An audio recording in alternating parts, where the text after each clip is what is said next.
Bonjour à tous, moi c'est Guillaume et je te souhaite la bienvenue sur la chaîne Objectif Lune. On est le 8 juin et comme d'habitude, on se retrouve pour une nouvelle analyse crypto. Aujourd'hui, on va partir sur l'analyse du Bitcoin et du XRP et vous avez été nombreux à voter pour l'analyse du BGB. D'ailleurs, on verra ça ensemble un petit peu plus tard. Si toi aussi tu veux participer au sondage pour choisir la prochaine crypto que j'analyserai, je t'invite à rejoindre le canal. Tu as tous les liens dans la description. Mais commençons tout de suite sur l'évolution du marché sur les dernières 24 heures.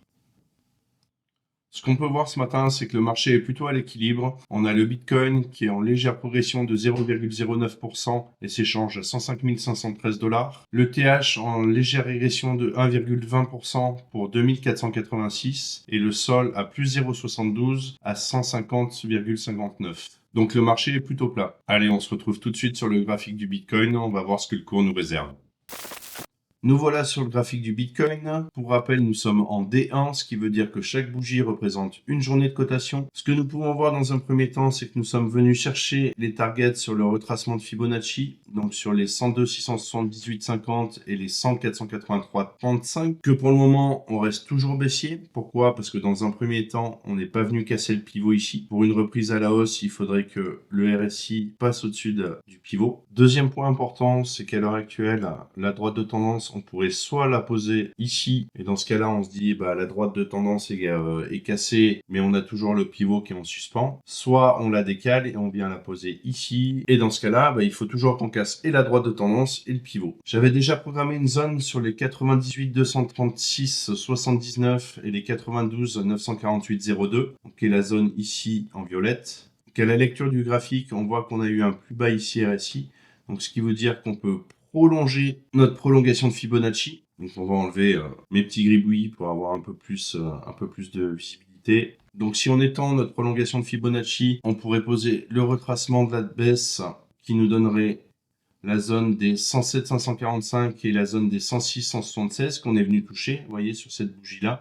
Donc on pourrait poser notre retracement ici. Donc dans ce cas-là, ça nous redescend notre zone de target sur les 94 880 40 et sur les 87 706 82 avec une zone de best price sur les 91 723 09 et les 90 446 24. Donc on a une zone de corrélation ici qui se fait sur les 94 967 68 et les 92 948 02. Et ce que nous pouvons voir également, c'est que nous sommes en corrélation avec le retracement de Fibonacci qui est sur les 93 244 et les 88 822. Donc cette zone-là. Donc on a une grosse zone de corrélation ici. Donc pas impossible qu'on vienne chercher ces targets. Si toutefois on venait à casser le pivot et à casser la droite de tendance, dans ce cas-là, on aurait un biais légèrement différent. Donc on projetterait le cours en fait comme ceci avec notre zone ici. Par contre, si on considère qu'on est sur une fin de tendance baissière, pour le moment n'est pas acté, mais qui pourrait être acté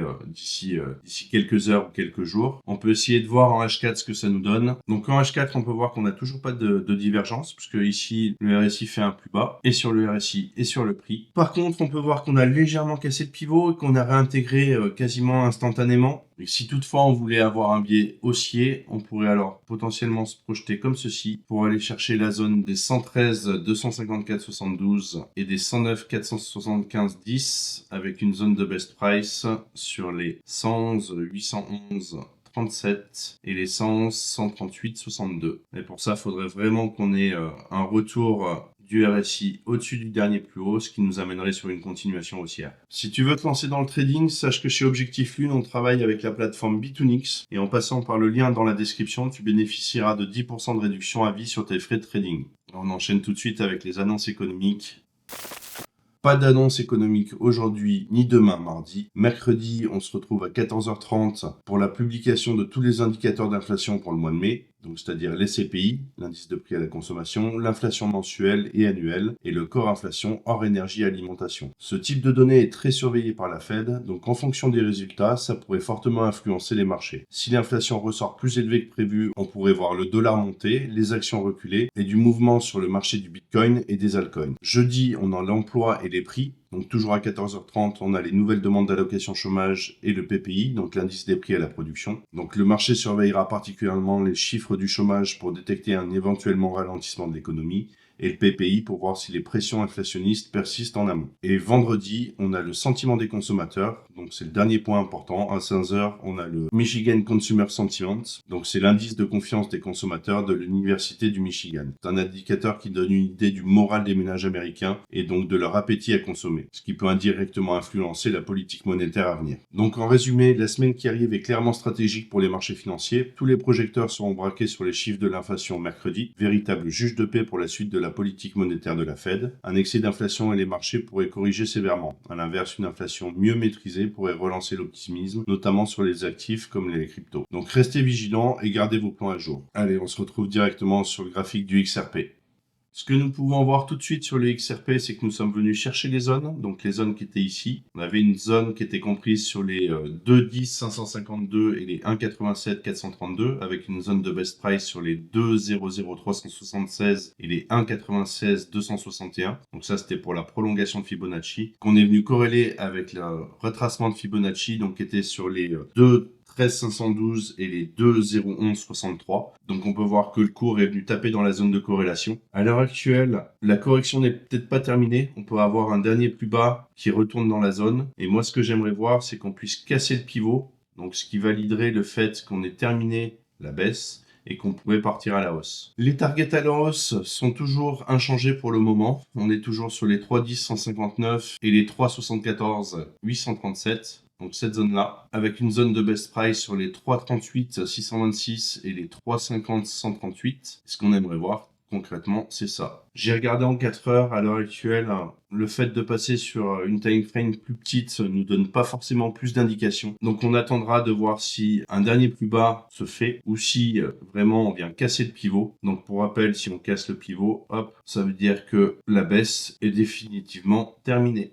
Dans ce cas-là, on pourra se projeter sur la hausse. Si tu aimes ce type de format, je t'invite à liker, à t'abonner à la chaîne et à activer la cloche pour ne rien manquer de mes prochaines vidéos. Tu trouveras tous les liens utiles juste en dessous dans la description. Et on se retrouve tout de suite sur le graphique du BGB.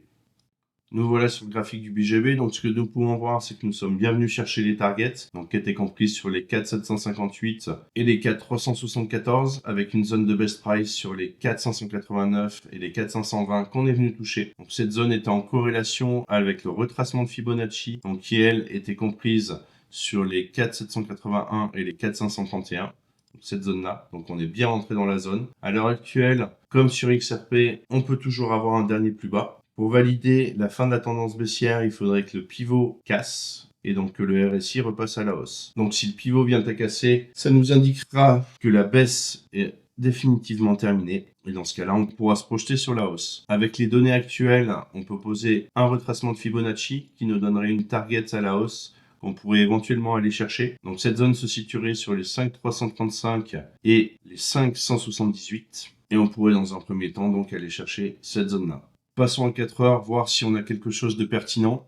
Donc en 4 heures, on peut voir que nous sommes toujours baissiers. Le RSI colle à la droite de tendance. Et ce qu'il faudrait pour qu'on reparte à la hausse, c'est de venir casser cette droite de tendance et casser par la même occasion le pivot.